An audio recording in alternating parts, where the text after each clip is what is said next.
ओम श्री महालक्ष्मी नमो नमः। इच्छा पूर्ण होण्यासाठी स्वामी चरित्र सारामृत असे वाचा, सेवेचे फळ लवकर मिळेल। नंबर 1, रात्री जेवण झाल्यावर श्री स्वामी चरित्र वाचल्याने। नंबर 2, श्री स्वामी चरित्र वाचताना सकाळी नेहमी। नंबर 3, दुपारच्या वेळी स्वामी चरित्र वाचताना। मित्रांनो, तुम्ही खरंच एक गोष्ट सांगा, तुम्ही कधी श्री स्वामी चरित्र सारामृत वाचायला बसला आहात का? आणि मनात अचानक विचार आला आहे का की नियम चुकत तर नाहीत ना, आणि खरंच इच्छा पूर्ण होते का? जर हा प्रश्न तुमच्या मनात आला असेल तर आजचा हा व्हिडिओ तुमच्यासाठीच आहे। कारण आज मी तुम्हाला अगदी साध्या आणि सोप्या, मनाला पटेल आणि भिडेल अशा भाषेमध्ये सांगणार आहे, श्री स्वामी चरित्र सारामृत वाचताना कोणत्या गोष्टी लक्षात ठेवायच्या आहेत, कोणते नियम पाळले पाहिजेत, आणि सर्वात महत्त्वाचे म्हणजे वाचनातून मनातील इच्छा पूर्ण होण्यामागचं रहस्य कोणतं आहे, हे आज आपण या व्हिडिओमध्ये पाहणार आहोत। आणि त्यामुळे हा व्हिडिओ कुठेही स्किप न करता शेवटपर्यंत नक्की पहा, कारण शेवटी मी एक गोष्ट, छोटी पण अत्यंत प्रभावी अशी गोष्ट सांगणार आहे। तर आजचा विषय खूप खास आहे। श्री स्वामी चरित्र सारामृत वाचताना या गोष्टी लक्षात ठेवा, खरंच तुमच्या मनातील इच्छा पूर्ण होतील। स्वामी भक्तांनो, आपण खूप वेळा पाहतो, बघतो, काही लोक नित्य पाठ करतात, काही लोक पारायण करतात, काही लोक स्वामींचा अखंड जप करतात, पण तरीसुद्धा ते म्हणतात मनासारखं काहीही होत नाही। आणि काही लोक अगदी साधे वाचन करतात, पण त्यांचं आयुष्य आपल्याला बदलायला सुरुवात झालेली दिसते। भक्तांनो, फरक नेमका कुठे आहे? फरक आहे तो नियमामध्ये नाही, तर भावनेमध्ये आहे, त्यांच्या निष्ठेमध्ये आहे। आज आपण हे समजून घेणार आहोत की सर्वात आधी आपण समजून घेऊया श्री स्वामी चरित्र सारामृत म्हणजे नक्की काय। तर भक्तांनो, श्री स्वामी चरित्र सारामृत हा श्री स्वामी समर्थ महाराजांचा चरित्र सांगणारे दिव्य असा ग्रंथ आहे।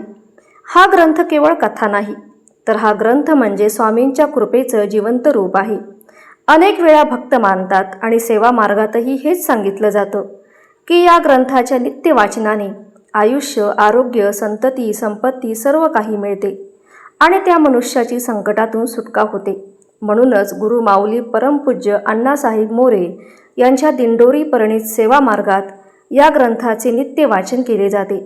कारण स्वामी समर्थ हे केवळ देव नाही, तर ते आपले आई वडील आहेत, ते आपले गुरु आहेत आणि तेच आपले रक्षण करणारे आहेत। आणि जेव्हा आपण त्यांच्या चरित्राचे वाचन करतो तेव्हा आपल्या मनातला अंधार हळूहळू कमी होतो आणि आयुष्यात प्रकाश यायला लागतो। आता आपण जाणून घेऊया, मुख्य मुद्द्यावर येऊया। श्री स्वामी चरित्र सारामृत वाचताना कोणते नियम पाळले गेले पाहिजेत?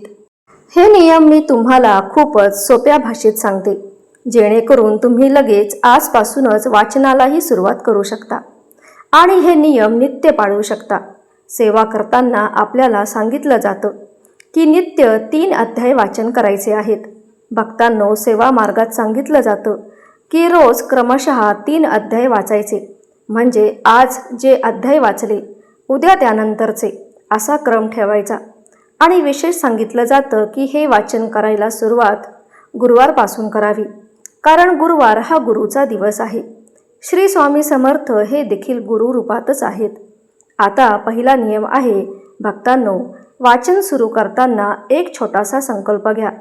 संकल्प खूप मोठा नसावा असं काही नाही, फक्त मनात इतकं बोला की श्री स्वामी समर्थ, मी हे वाचन श्रद्धेने सुरू करते, माझ्यावर कृपा करा, माझं मन शुद्ध करा आणि मला योग्य तो मार्ग दाखवा। एवढा संकल्पसुद्धा पुरेसा आहे। दुसरा नियम म्हटलं तर 11 माळीचा वाचनापूर्वी किंवा वाचनानंतर करावा। श्री स्वामी समर्थ या मंत्राचा 11 माळी जप करावा। आता काही लोक म्हणतील की 11 माळी म्हणजे खूपच वेळ लागेल, पण लक्षात ठेवा, आपण रोज मोबाईलवर किती वेळ घालवतो आणि विनाकारण दुसऱ्यांबद्दल बोलण्यात सुद्धा किती वेळ घालवतो। आपण रोज अनावश्यक गोष्टींवर खूप वेळ खर्च करत असतो। जर आपण स्वामींसाठी थोडा वेळ दिला तर स्वामी आपल्यासाठी आयुष्यभर वेळ देतात। श्री स्वामी समर्थ हा मंत्र फार शक्तिमान आहे। हा मंत्र म्हटला तर आपल्या मनाला आधार देतो, भीती दूर करतो आणि आपल्या घरामध्ये सकारात्मकता वाढवतो. तिसरा नियम म्हणजे अहंकार विसरा. भक्तांनो, हा नियम खूप महत्त्वाचा आहे. कारण अनेकदा आपण बघतो की मनात एक भाव येतो की मी रोजच वाचते, मी रोजच जप करते, मी खूप चांगली भक्त आहे. तेव्हा भक्तांनो, इथेच चूक होते. स्वामींना मनात अहंकार अजिबात आवडत नाही. खरी असते ती नम्रता, पूर्णपणे समर्पण, पूर्णपणे निष्ठा वाचनाशी मनात ठेवावी. स्वामी, मी जे काही करते ते तुम्ही माझ्याकडून करून घेता. माझे आयुष्य तुमच्या चरणी आहे.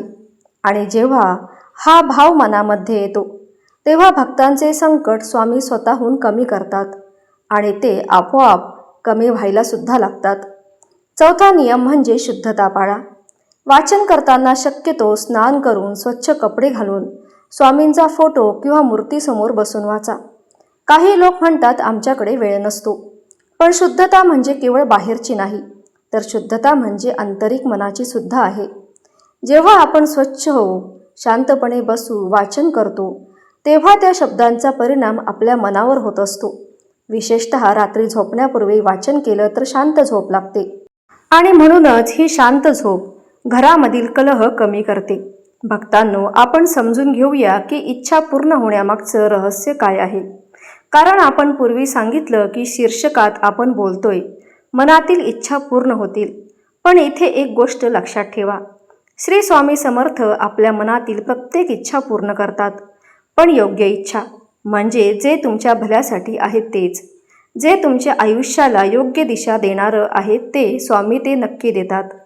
काही वेळा आपण हट्ट करतो, पण स्वामी आपल्याला ते देत नाहीत. कारण स्वामी आपल्याला दुखावण्यासाठी नाही, तर संकटातून वाचवण्यासाठी थांबवतात. आणि म्हणूनच भक्तांना वाचन करताना तुमची इच्छा स्वामींना अगदी आईला सांगतो तशी सांगा. मनात कुठलाही बनावटपणा नको. काही लोक म्हणतात की स्वामी मला हे हवे, पण आतून त्यांचा विश्वासच नसतो. तर काही लोक म्हणतात स्वामी मला जे योग्य असेल ते द्या, माझं मन शांत करा. आणि स्वामी त्यांना खूप मोठं देतात, अगदी भरभरून देतात. आणि त्यामुळे स्वामींना प्रार्थना करताना स्पष्ट बोला, स्वामी माझ्या मनात ही इच्छा आहे, मी तुमच्या चरणी ठेवते, तुम्हाला जे योग्य वाटेल ते करा. हा भाव जेव्हा आपल्या मनात आला की तेव्हा आपली इच्छा पूर्ण होण्याची प्रक्रिया सुरू होते. भक्तांनो, आता मी तुम्हाला एक महत्त्वाची गोष्ट सांगते. संकल्पयुक्त पारायण म्हणजे वाचन केवळ सवयीने नको, वाचन हे संकल्पाने करा. संकल्प म्हणजे मन एकाग्र करून ठेवणे. उदाहरणार्थ, स्वामी माझ्या घरात सतत त्रास आहे, मी हे वाचन 11 दिवस नित्य करते. किंवा स्वामी माझ्या मुलाचे शिक्षण अडकलं आहे, मी हे वाचन 21 दिवस श्रद्धेने करेल. पण भक्तांनो, संकल्प घेतला की तो पूर्ण करा, मध्ये सोडू नका. कारण स्वामी समर्थ हे आपल्या भक्ताची परीक्षा घेतात आणि जे भक्त टिकतात त्यांना स्वामी समर्थ भरभरून देतात. आणि मित्रांनो, अनेक भक्तांचे असे अनुभव मी ऐकले आहेत की काही भक्त म्हणतात मी हे वाचन सुरू केलं आणि घरातील भांडण आपोआप कमी झाली. काही म्हणतात माझी नोकरी गेली होती, मी वाचन जेव्हा सुरू केलं तेव्हा मला नोकरी मिळाली. काही लोक म्हणतात की लग्न जमत नव्हतं, स्वामींच्या चरणी इच्छा ठेवली आणि काय की ती इच्छा पूर्ण झाली, योग्य स्थळे यायला सुरुवात झाली. काही लोक म्हणतात की दारिद्र्याचा काळ होता, कर्ज वाढलं होतं, पण वाचन सुरू केलं तेव्हापासून हळूहळू मार्ग निघत गेला. आणि हे चमत्कार नाही, तर ही स्वामींची कृपा आहे. पण ही कृपा तेव्हा मिळते जेव्हा नित्य वाचन आणि निष्ठा ठेवली जाते. आपला विश्वास असावा लागतो. भक्तांनो, आपण आता बोलूया गुरु माऊली परमपूज्य अण्णासाहेब मोरे यांच्या मार्गदर्शनाबद्दल. कारण हा ग्रंथ दिंडोरी प्रणित सेवा मार्गात अत्यंत महत्त्वाचा मानला जातो. गुरु माऊली अण्णासाहेब मोरे हे स्वामी समर्थ गुरुपीठाचे पीठाधिपती आहेत आणि त्यांच्या सेवा मार्गात स्वामींची नित्यसेवा आणि सामूहिक सेवा सर्व गोष्टींना खूप महत्त्व आहे. गुरु माऊली नेहमी सांगतात, स्वामी ही शक्ती आहे आणि नित्य सेवा केली तर आपल्या जीवनाचं सोनं होतं. भक्तांनो, ही ओळ ऐकायला खूप साधी वाटते, पण त्याचा अर्थ खूप खोल आहे. कारण सेवा म्हणजे फक्त पूजा नाही, सेवा म्हणजे आपल्या मनाचा स्वामींच्या चरणी सतत संपर्क ठेवणे होय. सेवा म्हणजे आपल्या वागण्यात नम्रता आणि सेवा म्हणजे चुकीच्या गोष्टींपासून दूर जाणे. जेव्हा हे होते तेव्हा आयुष्य आपोआप बदलायला लागते. आता आपण जाणून घेऊया वाचनाच्या फायद्याकडे. कारण अनेक भक्त विचारतात, फक्त वाचन केल्याने काय होते? तर भक्तांनो, वाचनाचे फायदे खूप आहेत, पण मी तुम्हाला मुख्य फायदे सांगते. नंबर 1, संकटापासून मुक्ती मिळते. कारण स्वामींच्या चरणी जेव्हा आपण संकटाचे प्रसंग वाचतो, तेव्हा आपल्याला स्वामी सर्व संकटापासून मुक्ती करतात आणि हा विश्वास आपल्याला आतून अजूनच मजबूत करतो. नंबर 2, आरोग्य संपत्ती मिळते. कारण स्वामी समर्थ हे भक्तांच्या प्रत्येक गोष्टीची काळजी घेत असतात. नंबर 3, दिव्य ज्ञान प्राप्त होते. म्हणजे आपले मन हळूहळू बदलत आपली भीती कमी होते, आपली असुरक्षितता कमी होते, आपला राग कमी होतो. नंबर 4, मन शांत होतं. आजच्या काळात सर्वात मोठी गरज आहे मनःशांती आणि स्वामी चरित्र सारामृत वाचलं की मनात एक वेगळाच आधार तयार होतो. वाचनाची वेळ ठरवा. उदाहरणार्थ, पहिली गोष्ट रात्री झोपण्यापूर्वी 15 ते 20 मिनिटं काढा. कारण वेळ ठरवली की मन तयार होतं. दुसरी गोष्ट, वाचन करताना मोबाईल बाजूला ठेवा. कारण मध्येच नोटिफिकेशन आलं तर मन विचलित होतं. आता दुसरी गोष्ट, वाचन सुरू करताना छोटा दिवा लावा, धूप लावा आणि 1 मिनिट डोळे बंद करून स्वामींचे नाव घ्या. यामुळे वातावरण पवित्र होतं. चौथी गोष्ट म्हणजे वाचन झाल्यावर 2 मिनिटं शांत बसा. लगेच उठून कामाला जाऊ नका. कारण त्या शब्दांचा परिणाम मनावर बसायला वेळ लागतो. पाचवी गोष्ट, वाचनाच्या दरम्यान जर तुमचे मन विचलित झालं तर घाबरू नका. मन तर आपलं भटकतच असतं, पण पुन्हा स्वामींच्या नावाकडे या. मैत्रिणींनो, आता मी तुम्हाला महत्त्वाची गोष्ट सांगते आणि ती म्हणजे वाचन करताना एक गोष्ट नेहमी करा, कृतज्ञता बाळगा. म्हणजे तुमचं आयुष्य कितीही कठीण असलं तरी स्वामींना दररोज म्हणा, स्वामीजी आहे, त्याबद्दल धन्यवाद. आणि तुम्हाला विश्वास बसणार नाही, पण जेव्हा कृतज्ञता येते तेव्हा स्वामींची कृपा वेगाने सुरू होते. कारण स्वामींना भक्तांचे रडणे ऐकायला त्रास नाही, पण स्वामींना भक्तांचा विश्वास खूप प्रिय आहे आणि कृतज्ञता म्हणजे विश्वास. मित्रांनो, आता आपण शेवटी येत आहोत आणि मी तुम्हाला एकच विनंती करते, जर तुम्ही आजपर्यंत स्वामी चरित्र सारामृत सुरू केलं नसेल तर आजपासून सुरू करा. म्हणजेच गुरुवारपासून सुरू करा. संकल्प घ्या, रोज 3 अध्याय वाचा, 11 माळीचा जप करा, सिद्धता ठेवा, अहंकार सोडा, स्वामी सेवेत या. खरंच तुमच्या आयुष्याचं सोनं होईल. तर तुम्ही सुद्धा स्वामी चरित्र सारामृत वाचत असाल तर तुम्हाला जो अनुभव आला असेल तो कमेंटमध्ये नक्की सांगा. तर आजचा हा माहितीपूर्ण व्हिडिओ आवडला असेल तर चॅनलला सबस्क्राईब करा आणि कमेंटमध्ये श्री स्वामी समर्थ महाराज अवश्य लिहा. स्वामी महाराज तुमच्या सर्व इच्छा नक्कीच पूर्ण करतील. धन्यवाद.